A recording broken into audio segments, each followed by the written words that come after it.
I think this is my first time ever saying this like on like social media or like a public platform or like putting it out to the public. People close to me know, but like people who aren't don't. I really wanted to be a pop star, y'all. Like, Well, Candy, why don't you check around Puerto Rico and see if there's a studio we can go drop some beats?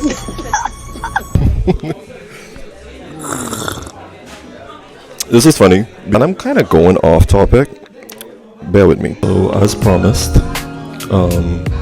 we've completed week 1 of the Artist Way workbook, and week 1 only took me all of 3 to 4 weeks. I would say maybe a month. I think at first I was a little confused as to what it entails and the order that I should be doing things in. I think the only thing that I was really consistent with was I get a little ahead of myself. Okay, so one of the tools in the workbook is morning pages, and you're supposed to do the morning pages every morning. You're supposed to get up a half hour early, and you're supposed to complete 3 pages in a journal. So the space isn't provided for you to do the morning pages in the workbook. You have to get a journal and do the morning pages in the journal. So I started doing the morning pages. I have always been someone who did journal, but I haven't been consistent in like recent years. And I think the workbook helped me to start being consistent in journaling every morning. Did I do it every morning? No. But if we count the fact that this was supposed to be 1 week and I did about 4 weeks of it, I would think I journaled more than 7 days. Also do complete 3 pages every morning, and you're just writing down the first thing that comes to your mind as soon as you wake up. So what I did was I was just like, get up. I would have the journal beside, like on my nightstand, just waiting there. First thing I do, turn on my lamp, pick up the journal, start writing. I was like, I didn't know what it was I was supposed to be saying.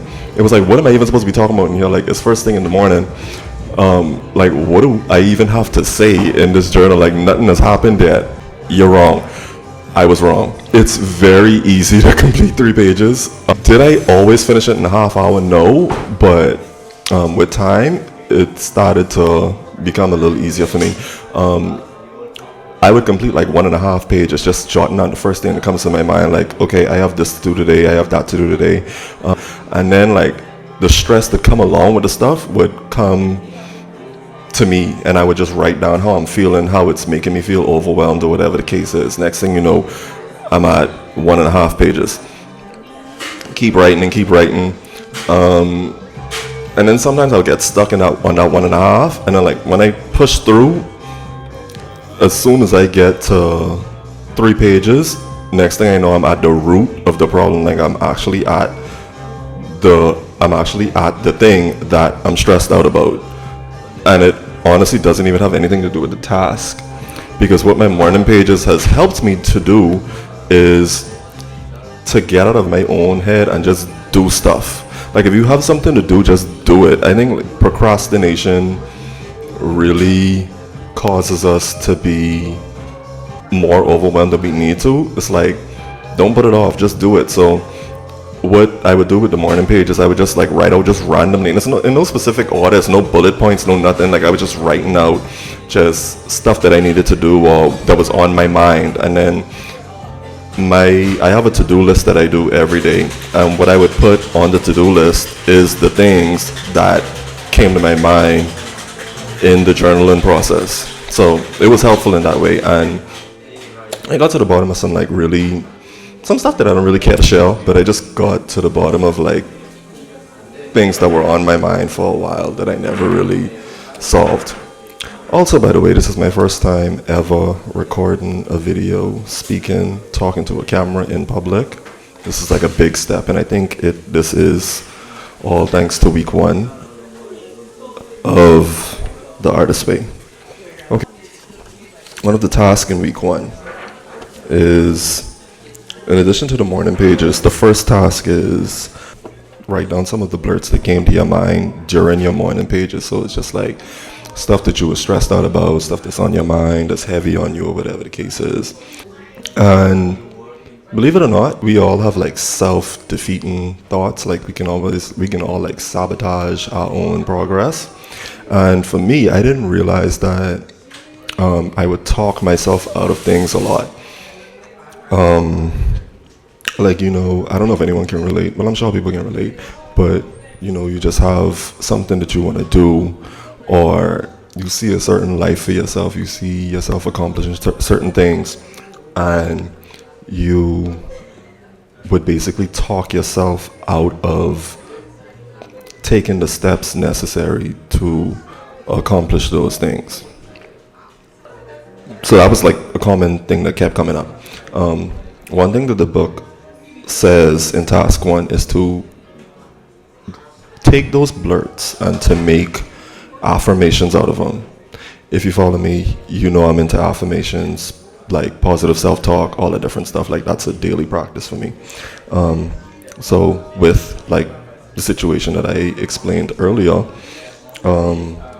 one affirmation that came to me was, I am fully equipped and capable of creating the life that I dream of. It is within reach and attainable through discipline and consistency.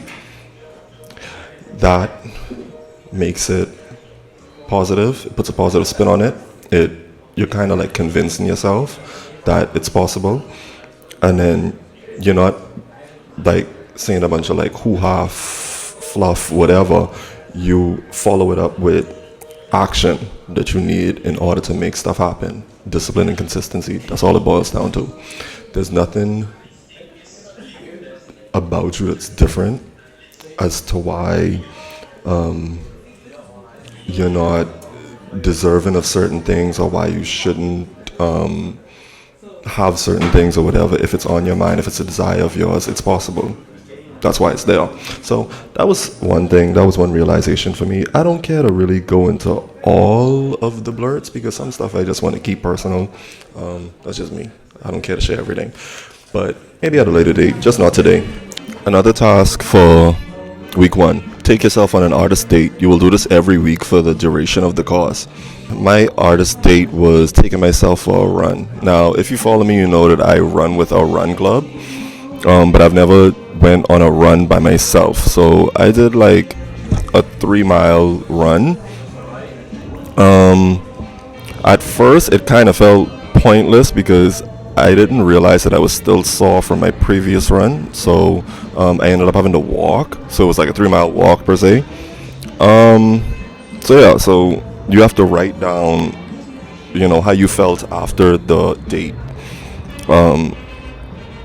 So I just jotted down how uncomfortable it was on my body. My ankles and my calves were uncomfortable or whatever. So that was that. I didn't really have any big revelation from that. It felt kind of stupid, but I was like, let me just stick with the process.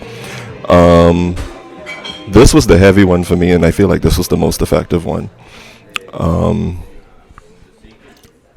The third one says to time travel and describe 3 enemies of your creative self-worth. So you're basically going back to situations from your childhood or whatever the case is that kind of made you suppress your creative interests. That's what I got from it. So for me, this was a heavy one, because what ended up happening was I just dug up a lot of stuff that I didn't realize was still there and that was still on my subconscious. One of the things was in high school. I was always really interested in the arts. I was always really interested in performing. I did a lot of like talent shows. If I find videos, I'll put them up somewhere here. But I did like a lot of like talent shows. I did a lot of I was on the step team. Like one of my favorite movies was like Stomp the Yard, You Got Served. So I was really into like dancing. I did a lot of acting. I did a lot of plays, like when I was in like through grade, I would say like ninth to 12th grade. I did a lot of like screenplays and stuff like that.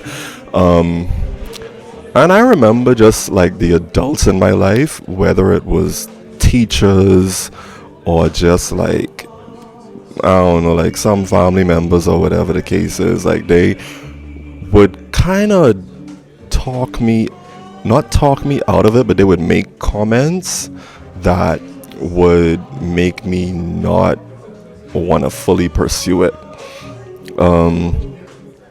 Yeah.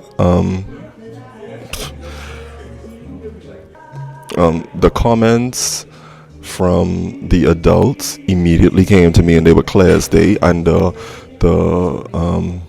incidents that when these things happened were clear. So I just jot down those incidents, those comments, how I felt, how it made me feel, and how I feel like it has affected me moving forward. And we'll go more into detail into that because it is another exercise that kind of touches on this. So we'll go more into detail with that later on. But yeah, that did play a factor. And I remember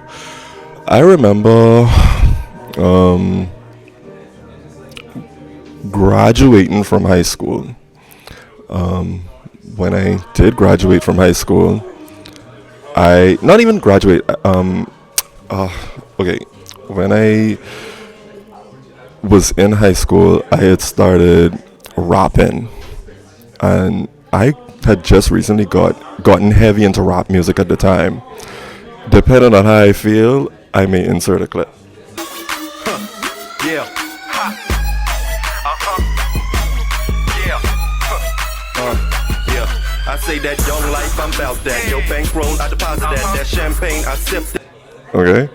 But yeah, like I had mixtapes and everything. Like I wanted to do like I never did a music video, but I wanted to do music videos and stuff like that. And I was talking to one of my friends with it like recently, and she actually told me, like, we was listening to it, like I sent her a link. I was like, you remember this? And she was like, you know, if you really had stuck with this, you would have been like you would have been really good by now. Because at the time I was just talking about like random stuff. It wasn't even like I had went through or nothing, but I was just like storytelling basically. And I think had I stuck with it long enough, I would have, like me with the mindset that I have now, I know that I would have been able to like transform and like segue from talking about just random nonsense to like actually having a message. So I don't know, I beat myself up about that from time to time because I really wish that I did stick with it, but it is what it is, whatever. My realization from that exercise was that younger me allowed the comments of the adults in my life who, and not all, by the way, because my mom was very supportive. My mom used to be at every show I had. My mom used to drop me off to the studio on Saturday morning, pick me up Saturday evening. My grandmother used to be at every show. Like my parents and all that, like they were very supportive. But this is just like, you know, like just teachers, different people that you would come across. They kind of not talked me out of it, but their comments affected me as to where I didn't fully pursue my actual interests. So that was my realization.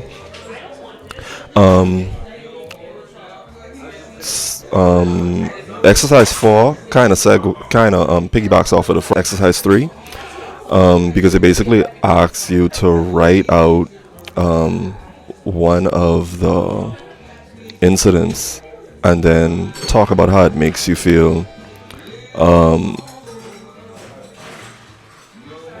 Basically talking about how it makes you feel and whatnot. Exercise 5 piggybacks off of the previous 2 exercises, and basically it just tells you to write a letter.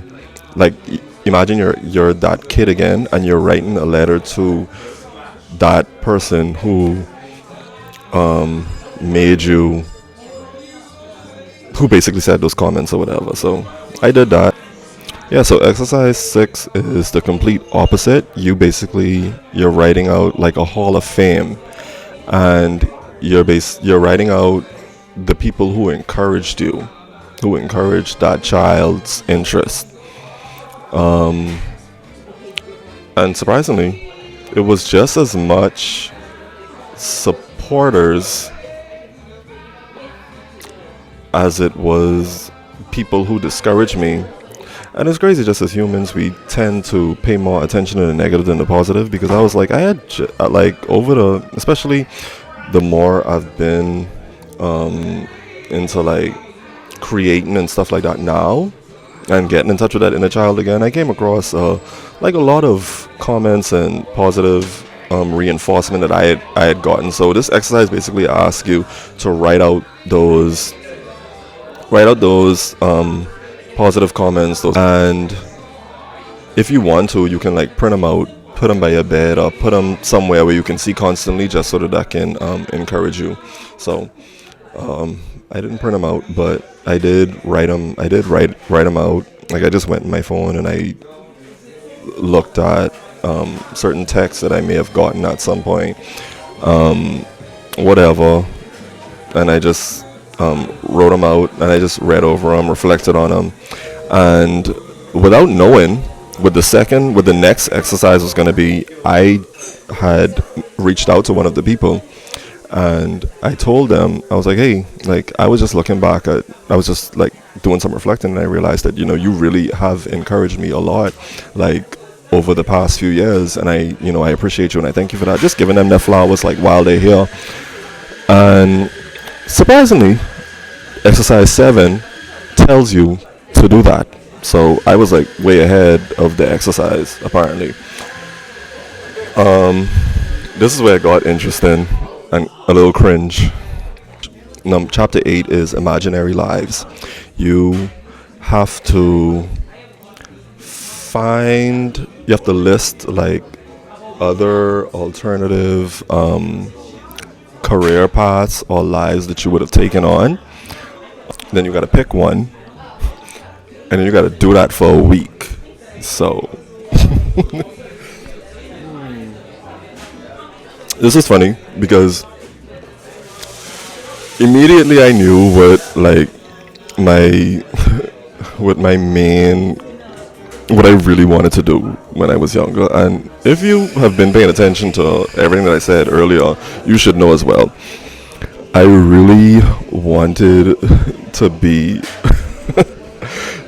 I think this is my first time ever saying this, like, on like social media, or like a public platform, or like putting it out to the public. People close to me know, but, like, people who aren't don't. I really wanted to be a pop star, y'all. Like,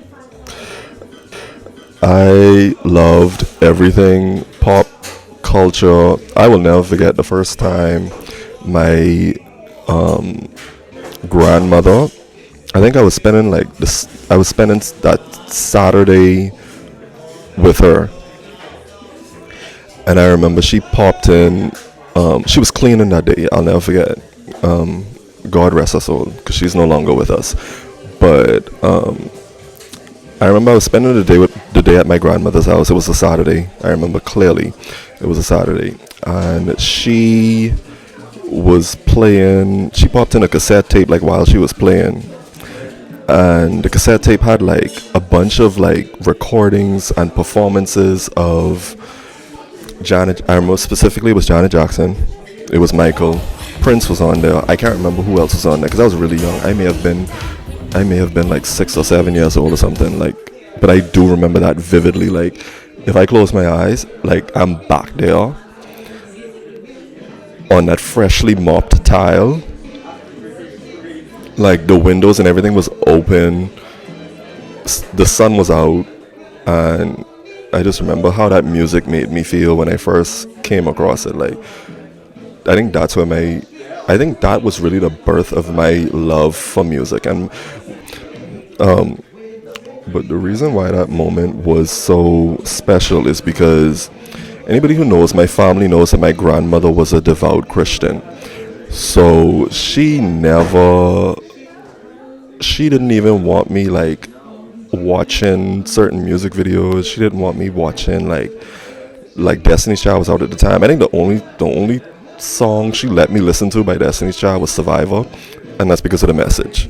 So like Destiny's Child was out at the time. She didn't want me like watching them like performing and them like bra top and like short skirts and whatnot. She hated, like, she didn't want me watching award shows, nothing. My mom was like more on the laid back side, like my mother and my dad, because they both were like young at the time, like in their 30s. So like, you know, I'd go by my dad's house and we'd be watching Spring Bling. Like me, him, and my cousins on my dad's side, we'd be watching Spring Bling, the BET Awards, and all the different stuff. Like, but like when I'm home with my mom and my aunt and those, like we'd be watching, like when they would have those concert specials on HBO and all that different stuff. Like we'd just be watching those and whatnot. So the TV stayed on BET, like at my home, like with my mom and whatnot. So anyway, back on topic. This made me want to be a a pop star. So yeah, so having been introduced to like music and just stuff like that, I just started like like just basically playing music in my room, loud as ever, having these big dance sessions. Sometimes like I'd even like my friends would be over and whatnot, and like all of us would be, and I'm talking like 7 years old straight up until maybe like 15 or so. Really loved dancing. I loved, like, I would even like put together set lists of songs that sound similar, and like I would have like on summer break while I was home by myself, I would have like a whole concert in the living room, home alone, until my mom got off at like 5 o'clock. I would even take it as far as, I don't know if y'all remember like Windows Media Maker, where you could, Windows Movie Maker. I had a digital camera. I'd record videos. I'd record like music videos, like basically map out music videos and make them to different songs that I like. Yeah, I was deep in it. So just a little backstory. So this book asks you to do that thing for a week. So what I did was I pulled up one of those old like performances that I enjoyed dancing to, and like you know, coming up with routines too. And I pulled it up on YouTube, and I basically like was in my room like I was 10 years old again, just dancing and performing as if I was 10. And when I tell you, it was the most fun thing to do as a 31-year-old adult. Like that really took me back to my childhood. So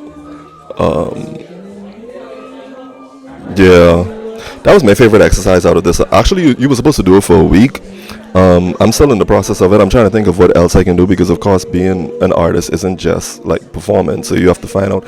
I found like an old beat that I had that I never wrote anything to, so I'm gonna write like lyrics to it and try to come up with a song to see if I can still do that. So yeah, but that was my favorite exercise out of this whole week. The next exercise is in working with affirmations and blurts. Injuries and monsters swim back to us.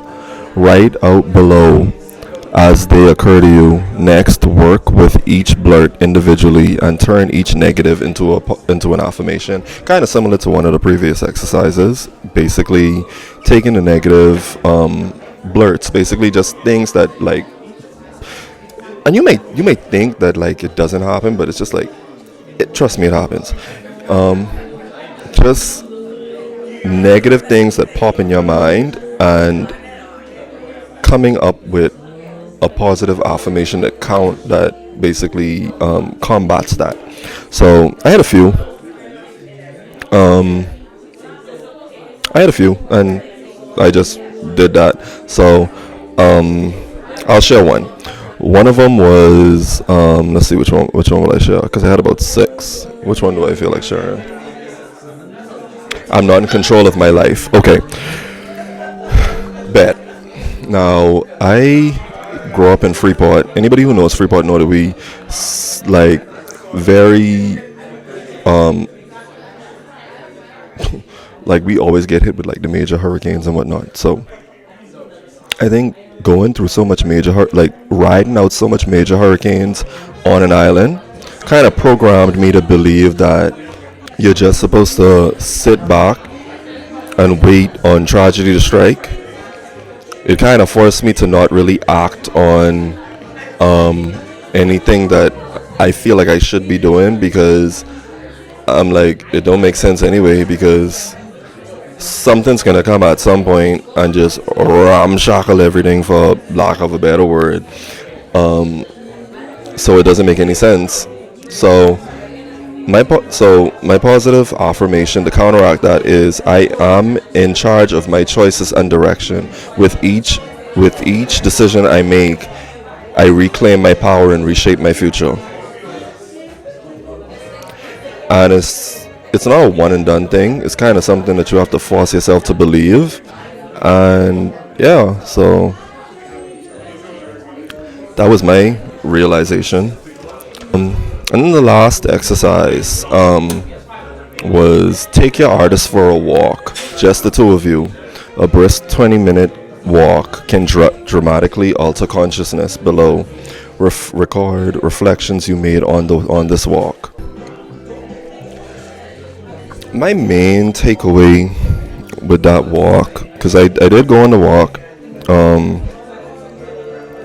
my main takeaway was that once again, it was just stuff coming to me that I know that I'm capable of, that I haven't really acted on or tried to do. Like, I talk myself out of it. And to an extent, I can say that I have not tapped into my full potential. And I know, it's like a part of me knows that if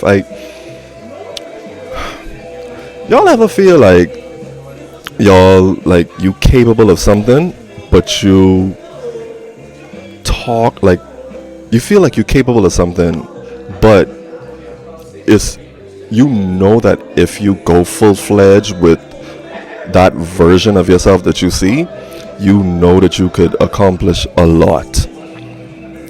And you talk yourself out of it, basically, because you talk yourself out of it because you're kind of scared. I feel like that's all it boils down to, is fear of becoming that person, because you're so used to being the version of yourself that you are now. And don't get me wrong, I know that I've evolved over the years, and like, you know, I consistently work on myself and try to improve in areas that I feel like I'm lacking in. But have I reached or tapped into my full potential? No. So that was my realization on my walk. And another thing that came to me was, I had a conversation with a friend recently, and he said, you know, you need to create your own, like, you need to stop looking for opportunities and create your own. That was another thing that stuck out to me on the walk. So my conclusion on my walk was that if I tap into my full potential, I will be very well and able of creating my own opportunities. And by creating my own opportunities, I can create the life that I desire.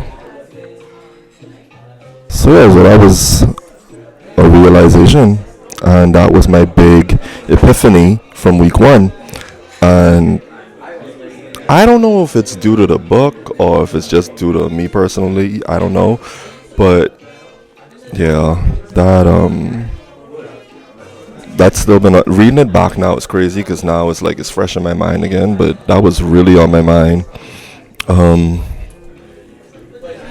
Yeah, but that's the end of that. That's the end of week one. Like I said, I didn't know how to go about it, so it took me. I started this exercise, I think, when Lent started, which is Ash Wednesday. Lent is about to be over next week. That's how long I've been on week one. But now that I know what I'm supposed to be doing, I feel like week two will be more easier. I'm gonna try to continue doing my morning pages. It's a little hard because I already get up early to go to the gym. I normally get up at like 5:30 or so. So to say get up a half hour earlier than that is kind of difficult. But what I've been doing is going in the evening some days so that I can like actually relax and do my morning pages, have a cup of coffee, and actually sit down and ease into the morning and get, because the morning pages really helps with getting all of that clutter and all of those, just those random thoughts that come to your mind in the morning, getting them out on paper, getting them out of the way, so when you go to work or whatever you have to do, you kind of have more of a clearer head, and you can be more present as opposed to thinking about a trillion different things that you have to do. So yeah, that's that. At the end, it's a check-in, and one of the things on the check-in is how many days this week did you do your morning pages. Like I said, I did it more than 7 days, so that's that. Did you do your artist date this week? Yes, I did. Were there any other issues this week that you consider significant for your recovery? I don't know, I gotta think on that, so I'll try to complete that before next week, and then next week we will go on to, at the end of next week, I will report on those. So yeah.